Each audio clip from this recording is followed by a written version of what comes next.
Hey y'all, welcome back to my channel. If you are new here, well then welcome to Heather's Handmade Haven. I'm so happy that you guys stopped by and are giving us some time today. So today's Tuesday. If you are not new here, welcome back to the channel. I hope everybody had a wonderful Mother's Day and a wonderful weekend overall. So today's video is a little different. We are actually going to talk about a portion of the newbie crafter. I don't even know what to call it, you guys. The newbie crafter. We're going to call this a newbie crafter warning or a public service announcement. There are a few behaviors that we would like to bring your attention to, and by we, I do mean several of us. If you guys have been around on my channel for any length of time, you know that this craft community had a pretty serious issue occur around Christmas, and the people that it directly involved really became a lot closer, and I'm sure that that is much to the chagrin of the person who this all revolved around, but you know, it is what it is. So there are several of us that talk every day,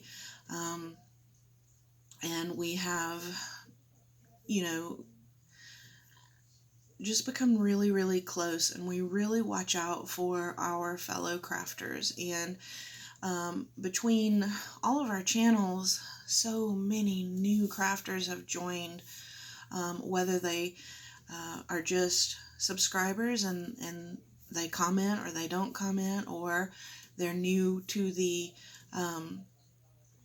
craft community, the paper craft community, or they're new to YouTube, or they've never swapped, or they've never done challenges. So, you know, several months ago I had written down a whole plan to do newbie videos and really get back to the basics and help everybody that I could who was interested in either joining the craft community or getting familiar with what swaps are, such as that. But, you know, in the recent year or so, we've noticed a trend with a particular type of crafter, and I feel that it would actually be a disservice to not bring this to light now. It's something that bothers me greatly, and so this is in no way to call anyone out. This is in no way to bully anybody. You know, it's nothing like that, but it's more so to raise awareness to this, because it does occur in our community, and unfortunately it's occurring quite often. And so there is a behavior that I just want to let you guys know to be very aware of, be very fearful of, and especially for those of you who are new to YouTube and you start your channel.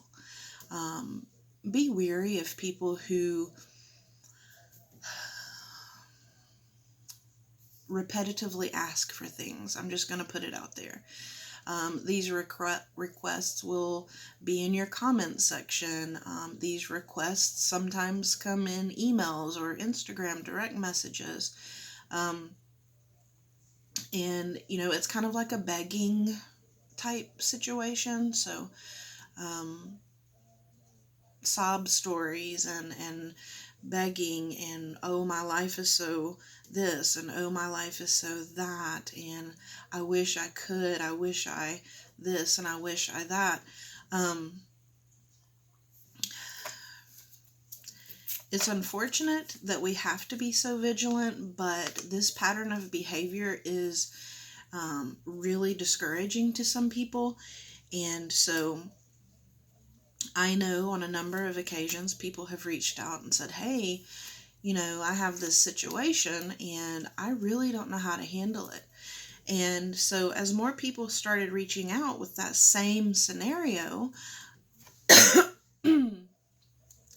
I kind of started putting things together. And these were new crafters who had very few subscribers on YouTube. Um, they were generally in the 100 area zone, if you will. And it was the same story. And so, with the same begging mentality, this person would ask for something specific, or really seem to latch on to this person's channel and really, really, really be engaged. And while engagement is wonderful, we all want to make friends here. I just want you to be aware that there are, unfortunately, some ulterior motives. We don't know what they are, but we do know the behavior, and we know the pattern and how things are said. And, there are enough of us, we have eyes and ears on a huge, huge amount of crafters, and we all watch each other's videos, and then we hear things, and we are super vigilant, and we are looking out for our friends. We don't want a repeat of what happened in December. And so it's shocking to me sometimes how gracious our community was then and still is. It's, sometimes it's amazing that some of the people who were hurt the most through that are still continuing to support. And above all, we want to support our new crafters, and we don't want anybody to feel guilted into doing anything for someone else that they don't know. Because at the end of the day, even though we're all here on YouTube, sometimes sharing very intimate details of our life, whether it be with our family, our friends, this could always just be a fake. I could be a totally different person off camera. Thankfully, I'm not, and I would hope that, you guys know that about me by now. But unfortunately, that does happen. I mean, I'm calloused in a way because I've worked in charity work for so long. You get to a point where you can kind of pick out who's genuine and who isn't. And I have recognized that behavior here in the craft community. So I want you to be aware of people coming into your comment section or your messaging, asking for things specifically. If this person seems really interested in your hauls and what you have, and hey, I really love your work, and they want to do a swap, my biggest recommendation, if you've never swapped before, or sorry, my allergies are really bad today, but if you've never swapped before, or you are new to swapping, please ask that person. If you're not comfortable, there is no shame at all in asking that person to send first. Send you tracking. And you don't send until you have that person's box in your hand, or whatever the swap may be. At this point in the crafty world, we should all accommodate that. Even now, if I had a newbie reach out to me, or new YouTuber, I wouldn't be offended at all, just because I have been flaked on, and that's some of the other things that we'll talk about. But all of these behaviors are unfortunately intermingled.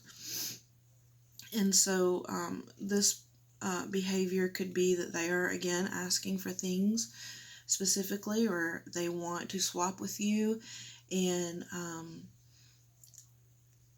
say you didn't have any of this preemptive measurement. Say you weren't aware, and you went ahead, did your part of the swap, and you sent that swap out. One of the other behaviors we're noticing right now is that the other person is not fulfilling their end of the swap, and or when they do send, they are not sending the actual, an equal swap, if you will. So if this person sent me $50 worth of store-bought items, I of course want to reciprocate that. That's just common courtesy.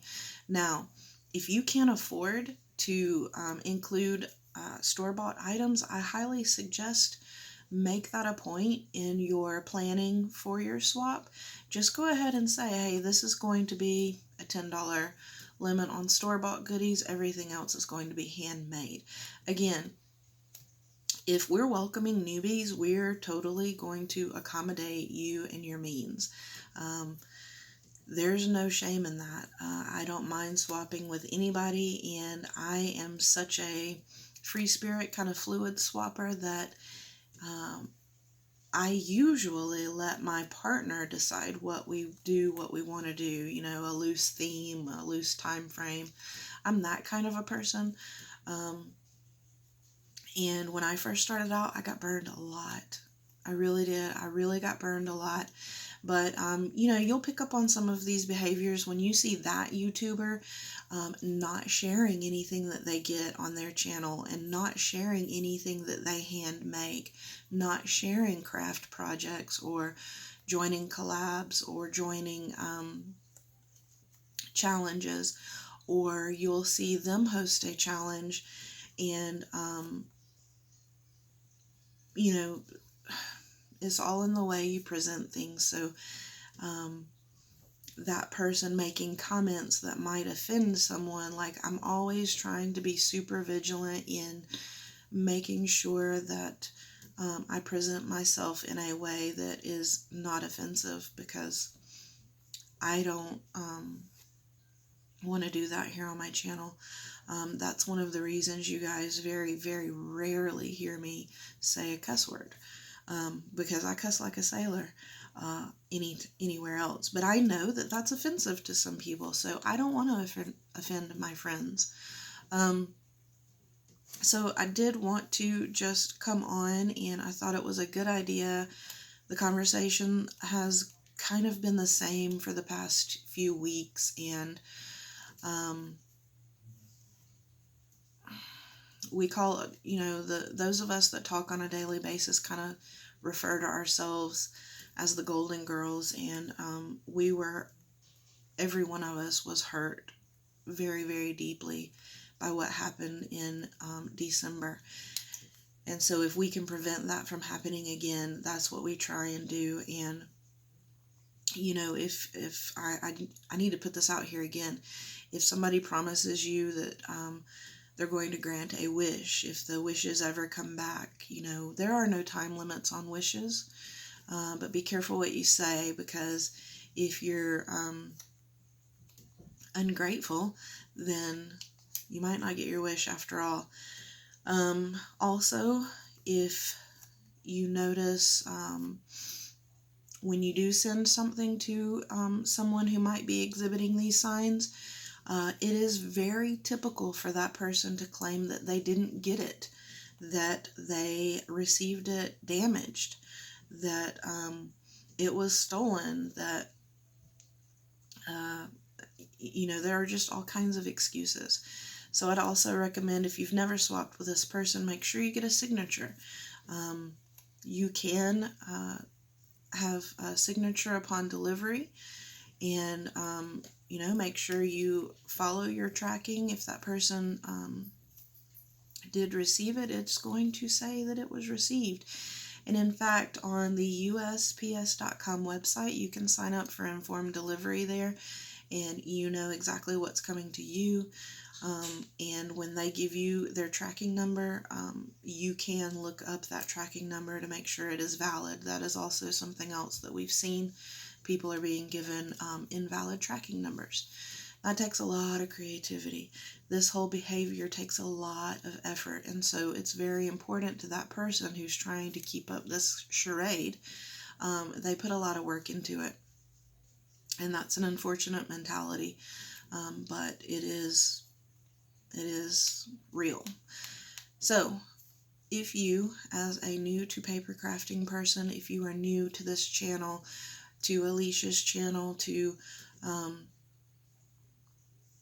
Susan Tootsie Tucker to anybody, and you run across somebody who just kind of makes you feel uncomfortable, or comes, sends you a message that you don't quite know how to take, or they leave a comment and you just aren't sure about it, please reach out to somebody.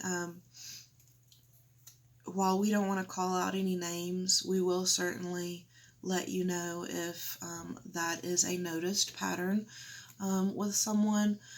We have eyes and ears everywhere, you guys, and one thing we won't stand for is for one of our friends to get hurt, and you guys are our friends. We take care of you. We just aren't going to allow that type of behavior to continue. So hopefully it doesn't come to the point where we have to call somebody out individually. We aren't about that. These whole drama issues, we aren't trying to create drama. We aren't trying to harbor drama. But I am a firm believer that if you burn us, we will make it known that you are not welcome here. Just like we did with the situation in December, that person will never, ever, ever, ever be allowed to take advantage of anyone, close to us again. So that's what we're trying to prevent. Just be aware of the begging, the woe is me stories. Sometimes the stories are just kind of unbelievable, and if you're uncertain, please reach out. I am always available, either here. My email address is on my page. My Instagram is the same, Heather's Handmade Haven. So if you ever have any questions, you can always reach out to me, and we will very tactfully let you know that there is an issue, and then do with that information as you will. But yeah, we're just trying to let everybody know that we care about you, and this is a place to enjoy. And unfortunately, it happens. So that's unfortunate. I'm sorry I even had to make this video, or I'm sorry I had to make this video, but it was time. Some things just aren't adding up. So if you think this video is about you, then it possibly is, and you should probably rethink your actions, or your future actions, as they may impact your friendships here in the community. So with that said, you guys, I hope y'all have a wonderful, wonderful night, and I'll see you on the next video. Much love.